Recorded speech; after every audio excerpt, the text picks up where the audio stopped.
assalamu alaikum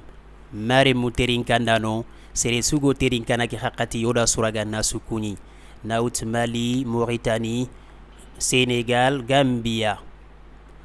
kenkunga mari terinkano o yanyiler katakaya khadi Soninkara Miroir TV mari nchon ki khanano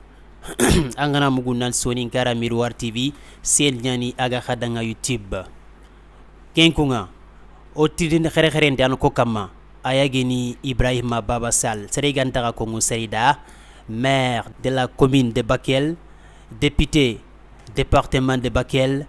Kengonga, Otrinde Kherente Anaya Kamalinki, maire Kebe, Agabange Duna Dapuku, Kregido Menaka, Nautu,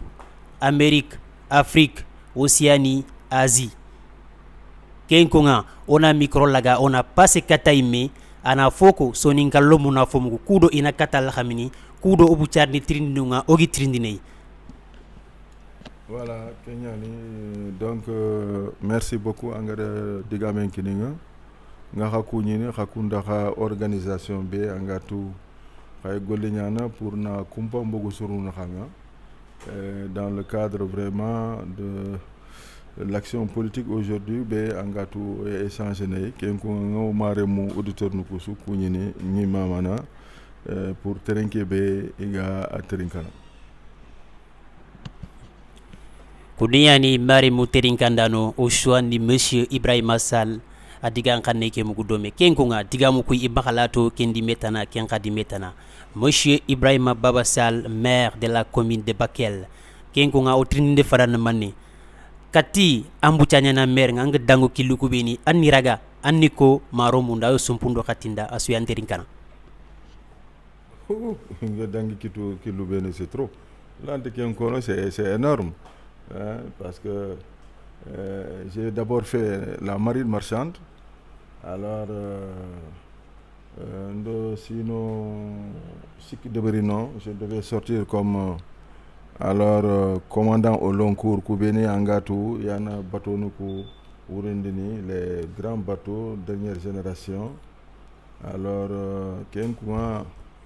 ngagirino comme j'étais malade alors et de visite contrôle de Bersini sur de Berina il y a occasion qui n'est pour nandaga pendant 3 mois pour revoir la santé mais nga daga alla daña nga yelere nga contrôler asuma fengi bon sukaran khibare ñañi donc vous voyez et c'est pourquoi nga girino déjà ntatu nga kubeni deberini ndaga bureau des examens et concours à Dakar j'ai demandé un peu soroku ngata kan concours deberini parce que bon papa justement à daga retraite ki ha bon alors sembentey nti nadaga golle muru pour nimpaba dema ndaga nonga itinanga bon golle be gaere pour concours pour nanya école kharamoko bon ndi tirinde ken khanya ni kamoko de ko indanga bon ndi dossier ni déposé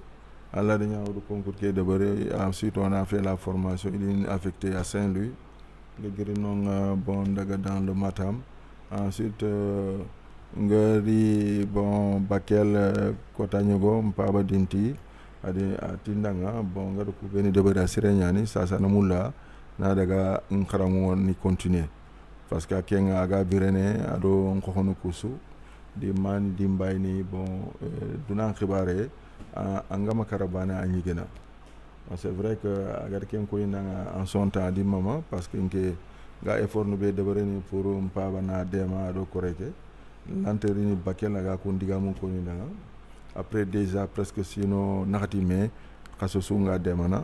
bon alors on aussi Dakar kendema ministre ke éducation c'était Ibader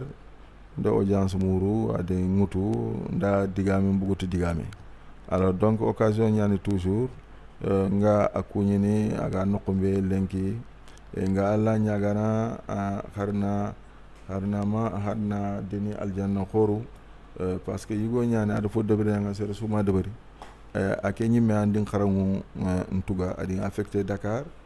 ati nama ha golle sukini nga bon donc adin trende namul na kan kharangemo ndako da ngamul na projet khibarun khara ado gestion d'accord danga mulla na développement local khibaren ke gamala nakara kendima Dakar institut supérieur de développement local ñañino ado institut supérieur de gestion de management de projet ado institut Latif Coulibaly ke pour kharamo journaliste ni etc.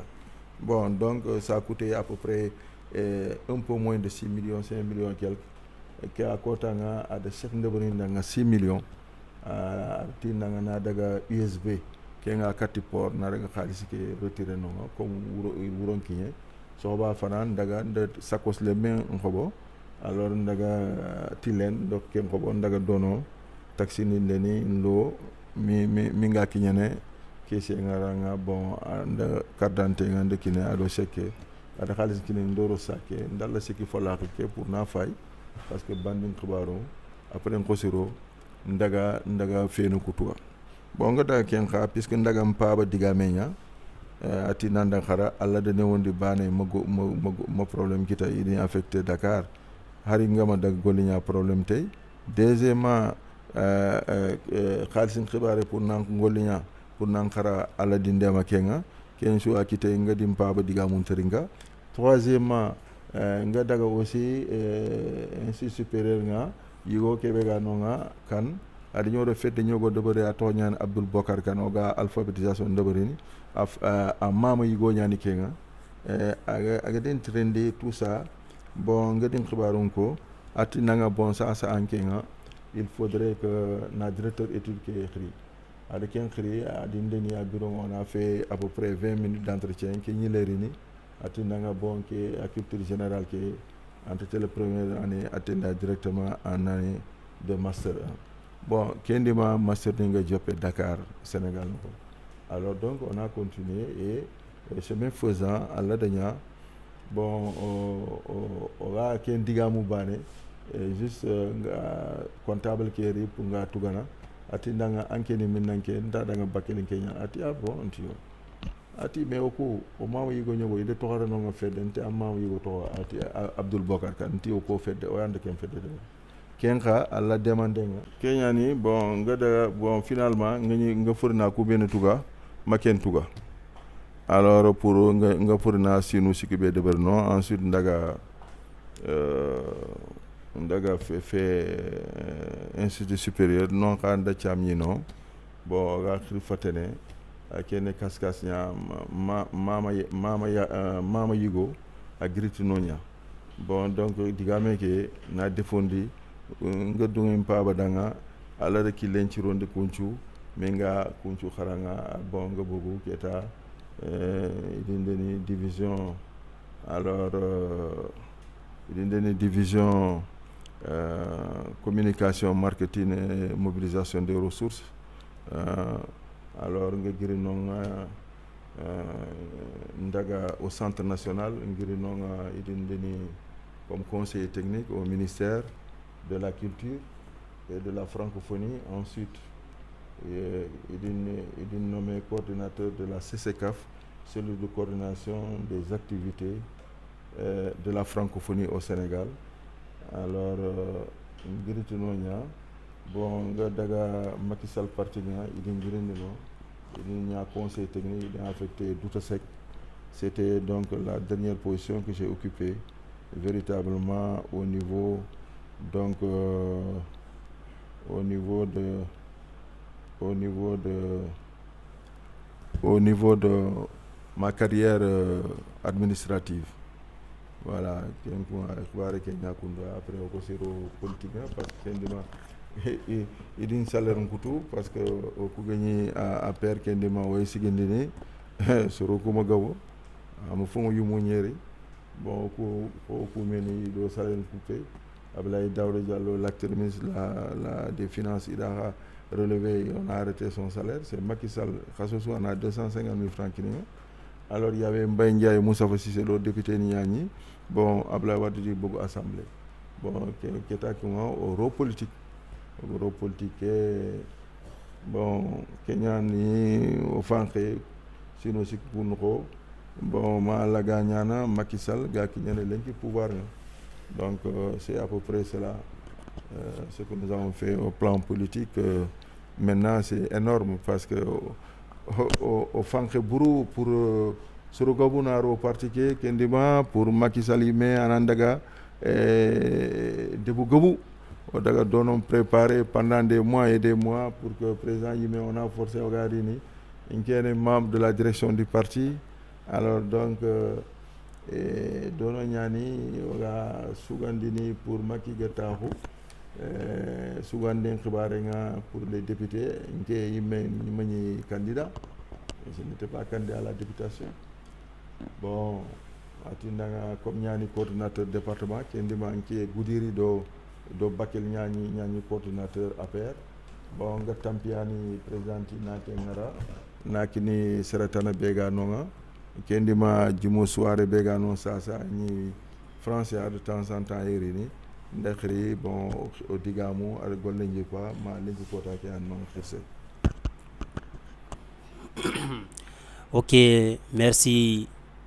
Ibrahima Baba Sall uswanda jabido filandi mugu namugu domi kengunga o fami krol laga doga kiniko mon prometteur urunbi international kengunga bawon rantrindi merin khibarunya angana tanna suko wacha urollo no on dugutana illen kerena on dugutana anno fois correct adna tono aussi même maga ona fo neraga promoteur na fo neraga na ko nganda. Assalamu alaikum warahmatullahi sonin kramin wa TV or haku ina khanta takhabeno go sivene ke ruro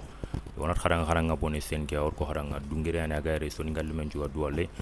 wallen ki yori monsieur le maire nyawra gen Bakel maire député yana aussi ko département de Bakel monsieur Ibrahima Baba Sall gam lona cirin kebe ta kenata manne projet ni namma pour département de Bakel alla gana wale ke kinanga le 32 juillet. Mais projet be gi maxay gabu ñani parce que ay tout au Kougari ni département que il n'y avait presque pas quelque chose d'extraordinaire bon mais lenki kota ke commune ko no xaga wala mo xombe fini pa jetele alors très rapidement par arrondissement de Moudéri vous avez vu problème xore ke dono ni mané killuku alors goy inférieur de supérieur ken lo programme nga alla gana kité yi debari ne kube gari yere ki dira Bakel debari igana duguta yi rono kunga déjà vous avez vu que le pont de Golmi il ouvrage ke debari il de pont fait ra debari mais ken pima nyande ken debari ado ken tabana e o kilo ngay ku gana jike ngay ku gana duguta yere yana kun debari ina ba gande dembangani gande pont ke presque anyeme igana giri nonga e gande ina rima Bakel ma kungani Golmini arundu donc Balu Yafera Njimbe Amaji axe goudron qui est 67 km de linéaire ina ken khadabari manen to ni kenga sasa l'arrondissement c'est la route du Carrefour Bakel no ko yati no Carrefour ne pour nandaga Tambacounda anani ante dangitine ki dira Goudiri mais angili Bakel ana daga mbognu tous les quais Goudiri directement à Tambacounda. Alors, ado Moudéri do Bonji Naha. Ça, ce sont les grosses infrastructures qui sont déjà retenues. Au fond, ma lenki kota ke alla denya kunchuro programme. Lenki il faut qu'il le de Beren qui de Bakel. En même temps, il diopé également Pistonuku de Bereni dans la commune de Gabou. Vous avez vu au niveau marché Lumo ke Nandaga dans le Sira Dundu, Sira Torobe, les 7 Sira déjà il a aimé. Et donc qu'il est année nonga aga gil commune de Bélé aga une commune de Gabou donc intersection ku ben commune ku naxanga pour na développer ensuite il a marsa axe goudron ka debari alors ils vont faire également Samba Yide Gougnan Samba Yide Diabal bon donc kengana quitté déjà faut quitter finlandais ke jin xibar ke adi on a déjà vu qu'au niveau des Goyi du côté donc de Moudéri problème que ni Gandéa ado Galade et Fonne Moudéri mais forage be wad de bari il y a 3 ans au niveau de Gandé Kenya na jinkini Gandé nakini Galade nakini Moudéri en partie donc à Diawara on n'a pas ce problème mais côté keni mané baluni yani arundu extra problème qui est réglé maintenant courant khibare courant que solaire nuku c'est programmé que pour l'année prochaine commune ko sous département ken ho ina ken kita donc ça ce n'est pas un problème fumbe ga to keni sohoyeke ono kilun to hay ay nyimenga pour katikane alla gana kite min do ministre ke agriculture de riere bon paysan kusu on khiri forum ina i problème suko pour on a fait ministre ga kata sikite pour on a ano demo on a kem parce que haytu tracteur ni magabo yere alors moissonneuse batteuse intero ho walo ke nokhunga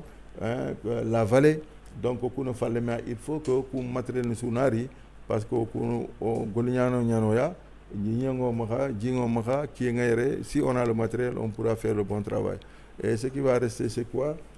c'est l'emploi des jeunes de munu nangoligna kenya na kheren litini et kien khawara mais aussi man alla gana kité ku golu beni président ngedi sikindi pour les jeunes khada war déjà o fore khibareke sur gabunlo anoka agari ne nde ko ide maire no kusu di khari pour maire suna fo khay listinga ona fa garono mo xombe yogoniro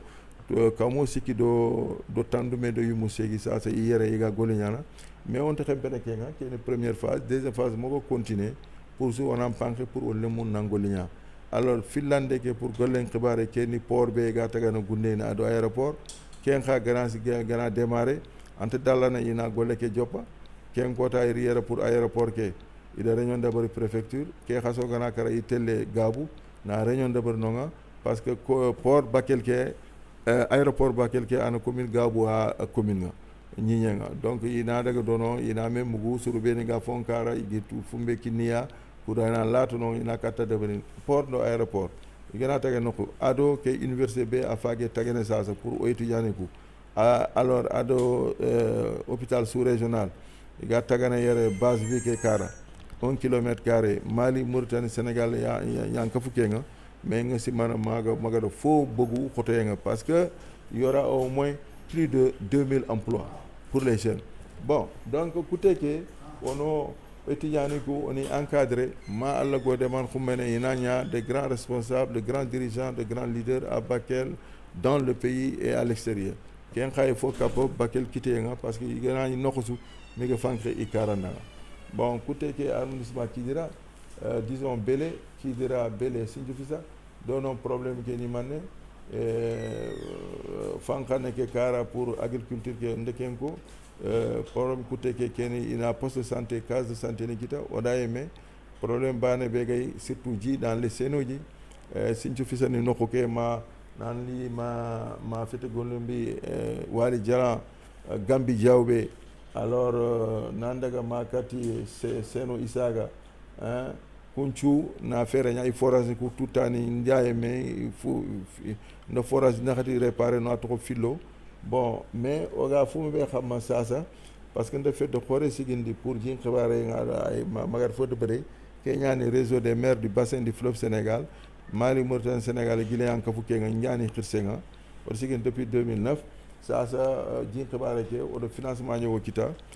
c'est presque 4 milliards 500 millions pour la première phase oga forage ni fo surunde bari anani forage u ignaro dingarabe ay jinkini village ni kargi wala tumi beni ga fonkara donc c'est des forages multi-villages pour aider à pallier un peu les difficultés des populations jinkabarenga alors écoutez que keni désenclavement qui a odaime dans la commune de Belé et dans la commune de Sinthiou-Fissa déjà il y a des piscines de Bernonga au Maremou Benega Tagutala etc. Il y a odaime pour deux infrastructures routières ni de Bernon pour que dononka surukuna kate tele igarini déjà jin khibare adeni jike manya mais suruku dono idu fendi organiser mina forage ke debari oui maman oui féliciter nos parents qui sont en France pour que Mogada on a décidé de mettre là-bas un forage multi-village. L'arrondissement de Kenyaba, il y a beaucoup de choses à faire. C'est le dernier arrondissement né sous Abdou Diouf au Sénégal. Dononga Kiluku, Odaime, Kilenga Sadatu, Nandagama Goudiri, Kilenga Axe Goudronke, Nandagama Dide Gassama. Alors maintenant, Kati Sanokhole Nokoke, Anandagama Kati, alors fait le village de Djadje Savané, le maire, c'est la commune de Gachari et Dononka, et problème de Kiluku Idaeme, Mais avec le piment, nous pensons que dans le programme 2023, Mogossi, Alano Dema pour Kilunku, Inantala, Dabari Dononga, Nigne Kera, on a fait pour que Nigne Ke, Ina Jinley, alors Soroku na Sohot. Parce que Falla me Fangeke, Amanya, Mercure Nyane, et Orbe Bagandini, Kenyan Chiki Dononga, bon, Dike Keta, Hari, Yelinga Garamini, Akalla, et de qui constaté. Au cours réseau que, odo étude khore lancé, le réseau des maires, Angatu maire nous a fait Fankaneke,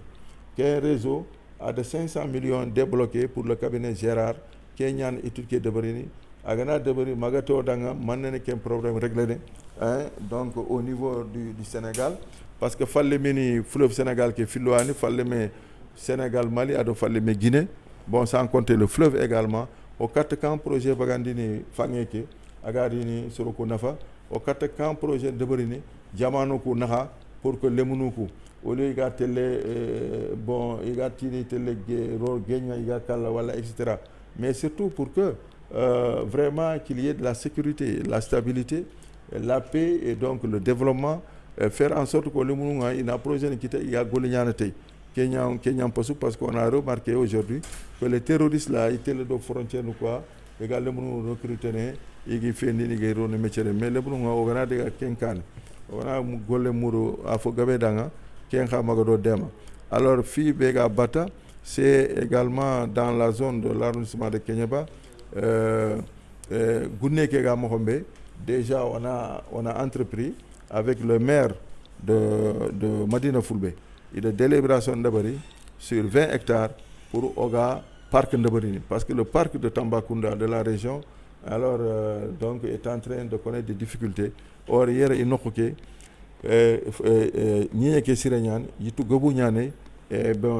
y a donc fait le Munganonga, c'est-à-dire il y a des animaux et projets qui sont prévoir, mais il y a des espèces de Kaulak Nokoke, il y a qui donnent pour que cette destination soit également bien vendue et voir comment exploiter de façon rationnelle et industrielle Orbega Dononga, Ado Manganeske, pour qu'il n'y ait pas de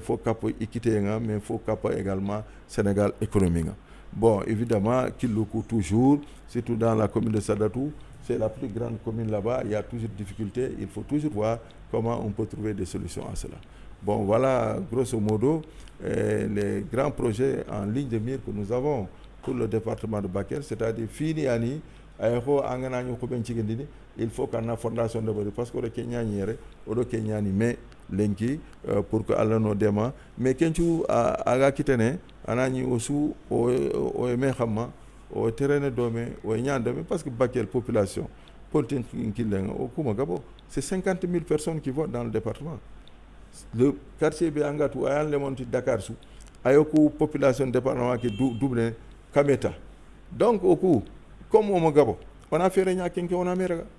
on a oxubarun ko yalla modine do solution yigena do on bari malago demana oga avancer. Voilà un peu ce que j'avais à dire pour Bakel le département parce que je parle comme ça, je connais bien les projets et les programmes. Voilà. OK, Kouniani, merci monsieur le maire. Ogam lona kibe tuketu. Kenata ro député na en plus maire yana aussi quoi. Voilà manam gollu ko angati ndu ban rôle nuko. Voilà engrais fatam banjiro nga mobe aro golnyanki tugo watel mobe et fonction béni maire de député Bané j'ai beaucoup de fonctions voilà j'en ai au moins 7 je suis maire de Bakel, je suis député du département, je suis député de la CEDEAO, je suis président de la commission des politiques économiques de la CEDEAO,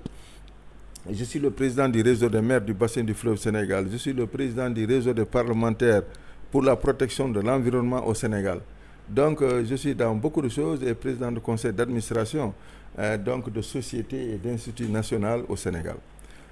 Kenkunga, Fisou, Ada cadre nyani, Ado Kubiniga Golignana, Ado Nkedo Kunga, et relation Bengedi Debari par rapport aux objectifs que j'ai.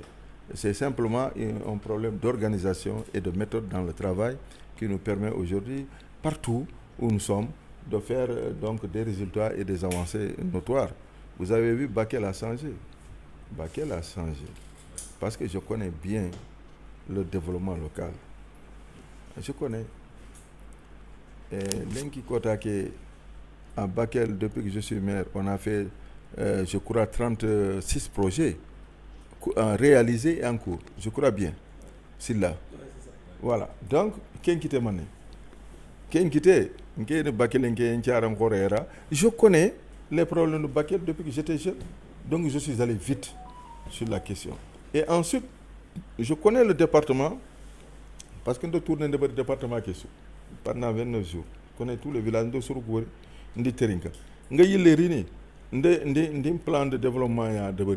pendant 4 mois dans mon bureau à l'Assemblée nationale. Et quand j'ai terminé, je connais maintenant quels sont les projets. L'État, les entreprises, les privés, les bailleurs de fonds, les organisations, pour que le département puisse se développer. Et Bakel également. Andori Bakel, c'est pour plusieurs raisons. D'abord, c'est la capitale du département. Aïro wagon train bega télé. Foure ngana télé yimme ngay. Yimme ke il faut qu'on en koto pour que ana wagon ko tirer. Kenya ci Bakel il faut qu'on en koto pour que ana commune ko foutu. Ani tirer. Sur gabunte kempa mun ken xay développement parce que cela veut dire quoi? Fi gabu yere en l'antiro no commune sous commune sous commune sous. Ça n'a pas de sens. Ce n'est pas la peine si c'est le cas. Vraiment, au Gatini, au département de Breni. Qui est une commission nanya et département. Mais en gros, il y a des entités fininga kafi, fi yogoni sur kuso en kapakenga pour des raisons économiques. Hein? Donc nous jouons ce rôle-là. Maintenant, la question donc de ma fonction de parlementaire à l'Assemblée m'a permis de défendre les dossiers du département parce qu'un député, il faut qu'on en parle. Il ne faut pas vous tromper. Un député qui n'est pas instruit, à tel état, ça c'est un grand problème. Parce qu'un problème dans l'histoire des fonctions des élus en Afrique, généralement au Sénégal en particulier, c'est qu'il n'y a pas de critères. Kenyande suruku tampini serenga angana itelle fo muru il faut qu'ana anatu an lawo fo dangay Allah en katasu bon suruku ha igana nchuwandi il faut qu'ana nchuwandi sur la base de critères mais que ni menyangenya que ni khananya bon ça ne règle pas toujours les problèmes bon et puis suruku khadi igana ngutu e wota dangay duguta intaha tunchidi or politique angana seden chigindi ana tunchina kota su angana wuraga fini nyan anati kundu fe wala kundu an khaga kilu ngine parce que angari kebe wut sere nyan ko amko anyi meraw ta hunno bon arawo jumene anta fosutu khaga ma tundi falle kenkuwa jama ke be gar sere ta hunde ada ado suruku ado ke merga ou député inandaga donc au niveau de l'Assemblée il y a le vote des lois kengana dangi et il y a un vote important ni le budget de l'État du Sénégal. Ministère sous Irini a domaine ay fini ko na ay fini prévoir anke il faut que un département en natu ke be ga sefene ke ministre aga problème benu ko no jin xibare anke kan lu jurna ma xan département pour na intervention donc député nga maxara atahuna rek c'est très grave il faut que député nu ko na fotu parce que fini ko kitene nonya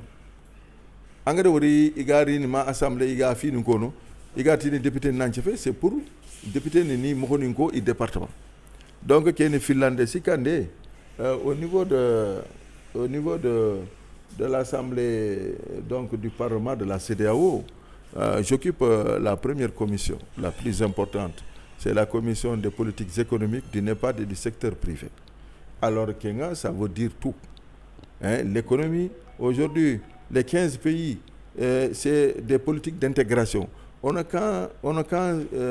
politique ne maku jamanu tamudo karga igatele dome pour ni khalisinga ina fo café pour le développement nandaga kane pour sécurité nga ananchiro anani vraiment yani dome c'est ça essentiellement donc la CEDEAO de l'autre côté maintenant les autres fonctions bon d'être administrateur de société ou d'institut ça c'est connu d'être également kenga quota souffert de temps en temps khagara nyon dabani sine ke tani siki wala tani nakati si sauf de cas exceptionnels vous avez vu également que au niveau par exemple du REPES là le travail que je fais les parlementaires du Sénégal dont je suis le président pour les questions environnementales odo fo khoru de bari pour Sénégal. Hier seulement mon assistant senior me disait qu'on a finalement installé le cadre multi-acteurs, ce qui permet au Sénégal d'adhérer à RED+ et à la Convention de Gaborone. C'est des opportunités immenses d'argent qui sont offertes aujourd'hui au Sénégal grâce à notre action parlementaire. Bon, l'autre action, c'est ma position de président de l'Alliance des parlementaires du littoral, des élus des parlementaires et des élus du littoral ouest-africain. Les 15 pays qui sont sur la façade maritime que je dirige. Là aussi, c'est des politiques qui sont là, qui sont très importantes. On a mais aujourd'hui, le sujet le plus important qui préoccupe tous les pays du monde, c'est la question de l'économie bleue. C'est-à-dire gauge. Est-ce que non, l'histoire montre de plus en plus qu'il y a des richesses. En Gatou, il faut que au pays en dehors de pétrole à Baka, avec le gaz, il y a d'autres choses. Et comment au coup, n'a valorisé pour on a mais comment on peut faire en sorte que le long de ces 15 pays, on a une surcoussou et tel domaine pour assurer la sécurité, etc. Donc vous voyez, le monde est en pleine évolution, les dynamiques sociales changent au quotidien et tout cela fait que vraiment nous devons être encore vraiment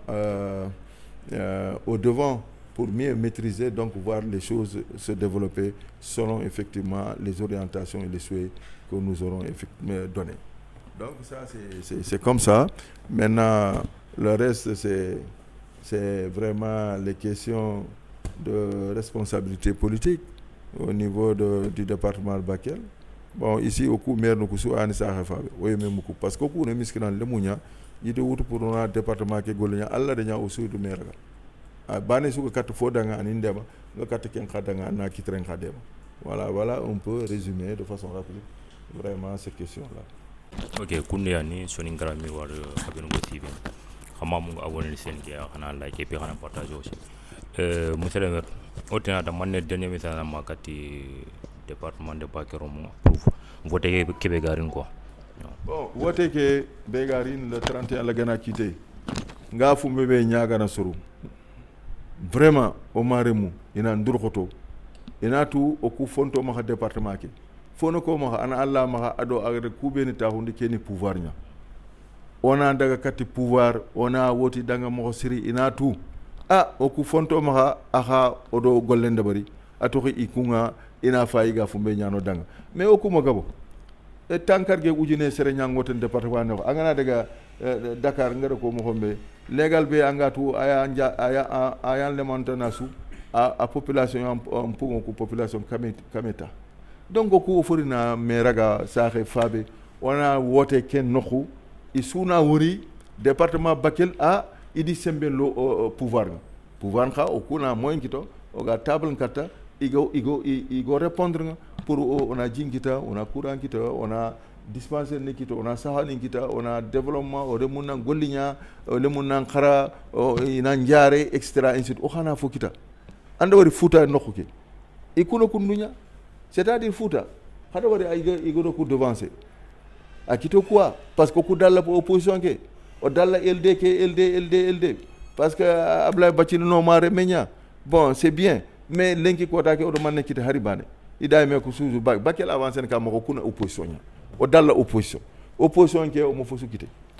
o ma haribane kite ça c'est pour il faut qu'on a goto on a tout sur ko ga nyana mo nya kun hada wadi futa e ser su gana yiri to ren iday me angana daga kebe ga tako idara bat e kenya ni ga fokita oku ke finga kebe ma odo kente tele dome ona sigo ona ti o kayndino o fankane bon pour mané ko mais anke amma wotin ke dang ngana fokita kebe go wotin nan ki dikenya o su kentu ken kunga nga alla nyagana nga soru ko nyagana ina ndurkoto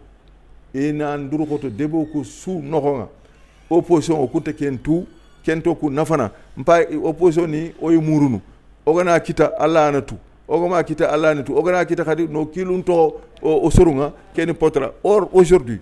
na to maire nu kuga mohombe o suwe dynamique bane o gone adin ke député ke o e gona me raga oga de me raga mo xombe hagana semben kino hagana wote partout mais Kenya ni xummane Dakar noko inati Bakel département a wote 100% ken kunga ke do ke gari hadi kinya hagam ke ndebaro hadde semben kino ken kunga o ya nyagana et puis wala nyagana également harna wote ke na debari jamdo xere suna bëgg jamdo xere voilà. Ok, kunde ni xani xay émission ki asivene oro monsieur le maire ñani taxunu député aussi département de Bakel aw kunde wala xara nga xam mu abonné na xana vidéo ko xani partager